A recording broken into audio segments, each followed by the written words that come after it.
A portion of this video is sponsored by Google. More on that later. Here on Smarter Every Day, I like to explore things and I like to figure them out for myself. And there's one thing that you can do with the internet that's really cool. You can just go find knowledge wherever you want it. But what I like to do is figure things out for myself. That's like the sweet spot between the unknown and knowledge, right? That discovery exploration phase. That's what this video is. A couple of weeks ago, my buddy sent me this video of him moving his hand over some grass in his backyard, and these little seeds were exploding all over the place. Now, I've heard of grass that does this, but I have no idea how it works, and I resisted the temptation to go search for it. I just want to figure it out for myself. Now, what I want you to do is I want you to resist the temptation to just fast forward to the slow-mo.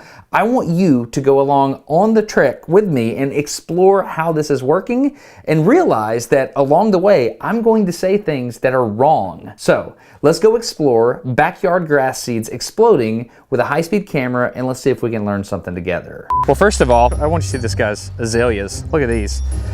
They're awesome. They smell like a really pretty grandma, if that makes any sense. If your hand goes over it, I don't even know if you can see this on video because it's happening so fast, but if this grass is mechanically disturbed in any way, it explodes and it throws grass seeds up. And I think it's too fast for this camera, which means we're gonna have to look at this with the slow-mo camera. So I think what we're gonna do is we're gonna start with a wide-angle lens, and we're gonna try to find out at what point on the grass stem the seed is shooting from.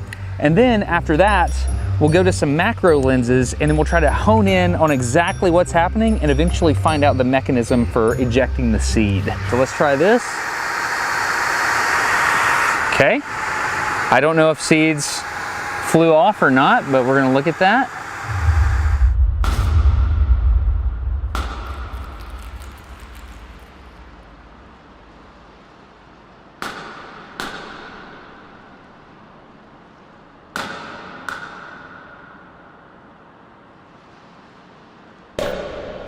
Oh, okay. Oh, it's coming up from the tassels. We at least know the region of the grass that it's happening in. We have figured out that the seeds are blasting out the top of the grass. We figured out that my hand is in the way. We're also gonna transition from the 35mm lens to the 85mm lens, which should give us a tighter shot and we should be able to lock in on this thing better. Okay, I'm gonna try to trigger it from the back, trigger the grass from the back and trigger the camera from here. So here we go. Okay, let's see what we got. It's so silly, but my heart is beating fast over grass seeds.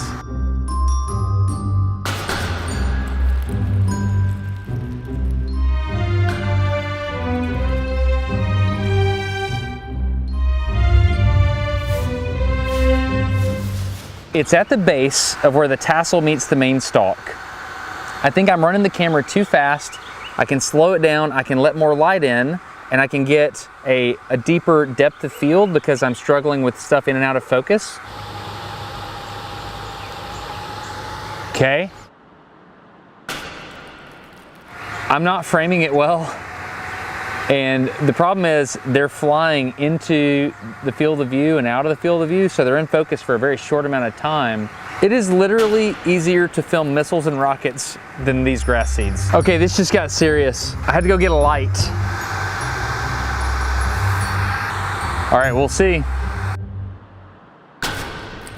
Oh!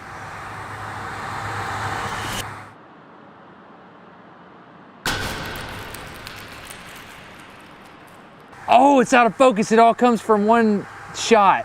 Okay, if I can find that, I can figure out how to do this. We are getting close, and I'm excited. This is a fast event. That was 10,000 frames per second. This is a really, really fast thing. Okay, we are honing in on this thing. All right, so obviously I don't know what I'm doing. I don't know what triggered. I'm looking at that, and I'm looking at this, and I don't know what happened. We gotta get this. I'm gonna touch that. Oh, man!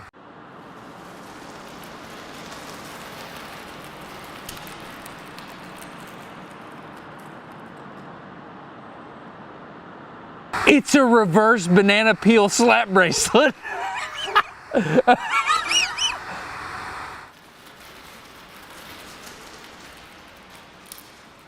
Okay, this is how I think it's working. You got a slap bracelet, right? These are awesome. You had them when you were kids, really fun. And these slap bracelets are kind of on the side of the banana. I know this is ridiculous, but this is what I think is happening. So if you were to connect up at the top of the banana here, and you were to activate that slap bracelet somehow on both sides, see if I can do this.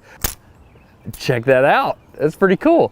Those slap bracelets roll up and then they fling the seeds off when they go. That seems to be what's happening here. Turns out this plant is well described in the scientific literature. Arabidopsis thaliana, I think, is what we're dealing with. In fact, I found this really cool document, Morphomechanical Innovation Drives Explosive Seed Dispersal, and it's really, really fun. So anyway, slap bracelet banana. Once I understood the geometry of what was going on here, I could really focus in on it and make some really serious observations. I started by trying to vibrate the grass, and then eventually I settled on using my knife to trigger it in various ways. Sometimes I would cut the stem, and other times I would try to tap it, but eventually I settled on using the pretty azaleas as a backdrop to make the shot as pretty as I could make it.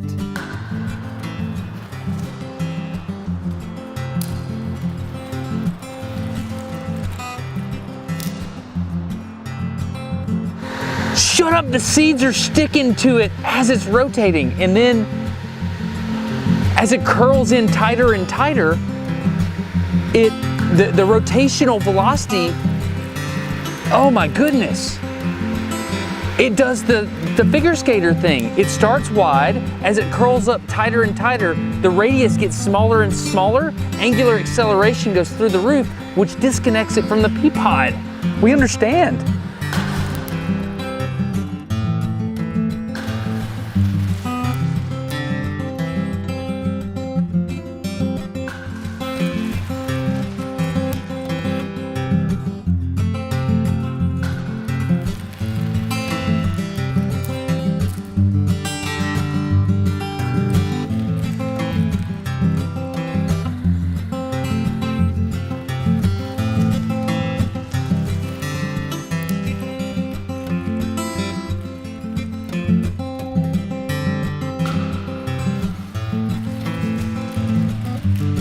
There's all kinds of crazy stuff going on in this footage when you look closer. When I looked at this one particular macro shot again, I realized there were a few small red bugs on the pod when it exploded, and one of those little ones went flying.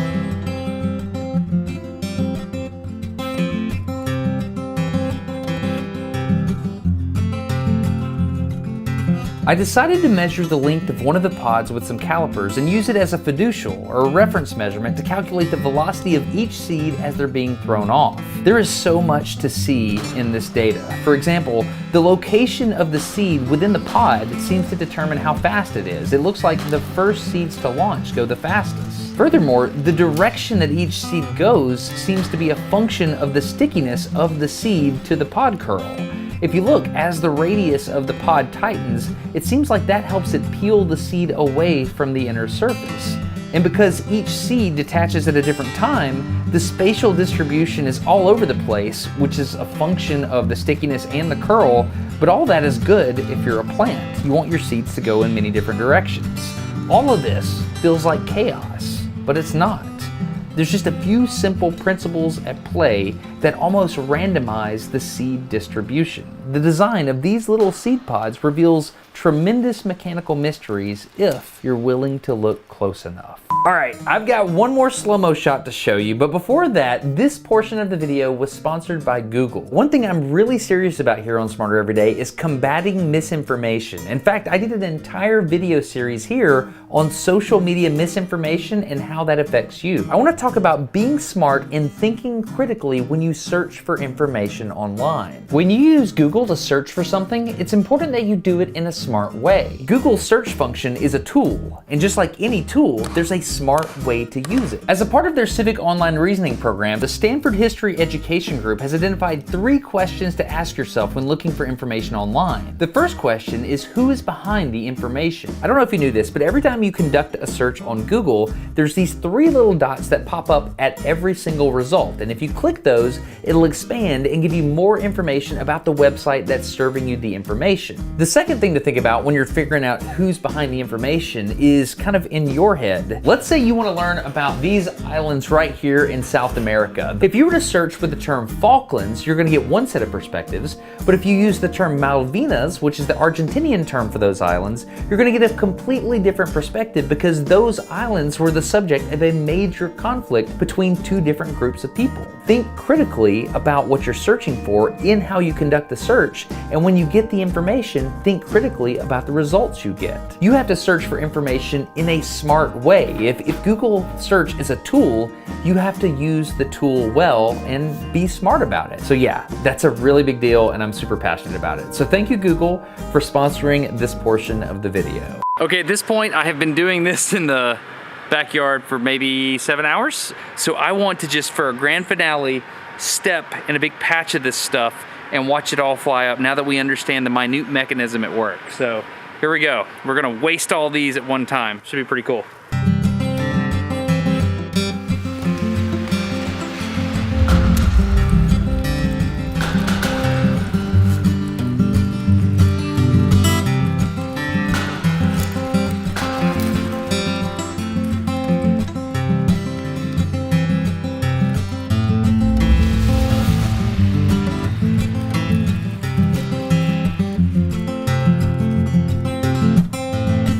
I thought this mechanism was incredibly clever and I really enjoyed exploring this. So I hope you enjoyed the path of exploration, trying to figure out how this little thing worked. I'll leave a link down to that scientific research paper. It's fascinating how this little guy works. I just love it. So please consider subscribing to Smarter Every Day if you're into that sort of thing. But if not, I don't care. I just want you to go outside and look at the world a little bit closer and see all the beauty and wonder that's around you. Thank you so much. I'm Destin. You're getting smarter every day. Have a good one.